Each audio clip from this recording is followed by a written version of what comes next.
Welcome back, everyone. Museums are places where history comes alive, but one Utah museum here has a curious display about death. That's right, Brian. It features all that's left of an outlaw who was executed over 150 years ago. It's been a while.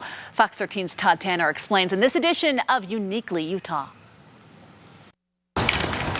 Sometimes it's like, ugh, and then you get the young boys, which think it's the coolest thing in the world. Before we show you what it is, let's get up to speed on the Hutchings Museum in Lehi. Everything from rocks, minerals, fossils. Natural wonders are on display, ancient artifacts too. Native American collection. Most of the museum's pieces were acquired by a local historian. The founder of the museum was John Hutchings, and he was a collector all his life, age 3 till when he died. From room to room, there's so much to see, one might overlook the human flesh in a frame hung in a hallway. And here it is. That is all that's left. His memory is kept alive here. It has a name, Chauncey Millard. No photos exist of the man who arrived in Salt Lake City in late 1868 and was hired to haul wagon loads of supplies to mining camps. Chauncey and his co-workers were on the west side of Utah Lake when he unexpectedly killed one of them and made a run for the hills with stolen goods. Soon, one of the most notorious lawmen of the Old West was on his trail. Porter Rockwell was a bodyguard for Joseph Smith. This is where he settled down, was here in Lehi. Hutchings Museum Executive Director Daniela Larson. You know, we try to be really careful here at the museum to make sure that any information we give out actually comes from legitimate sources. The record keeping of the 1860s leaves us with a lot to wonder about, but we do know Rockwell captured Chauncey and a speedy trial ended with a death sentence. As he awaited execution, newspapers claimed Chauncey did not know his age, though jailers guessed him to be 18 or 19. As a child, they said he was abandoned in New York with no recollection of his father. Or raised in the South, where he was neglected and abused and taught nothing worth knowing.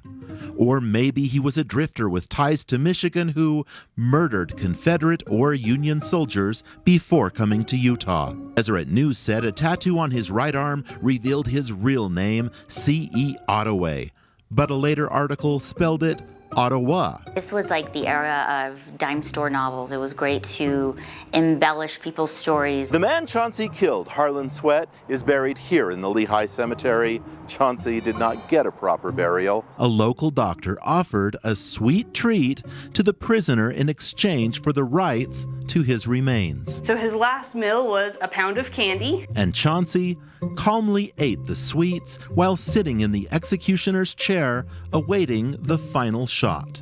Upon receiving the body, the doctor removed some skin And made a little bit of leather from it. It was a normal, common practice back then. Skin from a man executed in Wyoming in 1881 was turned into a pair of shoes and his skull became an ashtray. Chauncey's leather It actually was part of the pelvic region. eventually made its way to the museum in Lehi. We've tried our best to at least create a little memorial for him. So this is where you'll find Chauncey Millard, or C.E. Ottaway, or whatever his name was, the teenage-ish looking killer from New York or Michigan or somewhere. There was no consideration for any of the experiences that he had. Nobody considered mental health. Nobody considered, any kinds of those needs, and executions were pretty quick. And then there was very, very little respect at the time for his remains. We can't go back and redo those things. All we can do is, with what we have now, how do we want to portray and keep a story alive? Todd Tanner, Fox 13 News, Utah.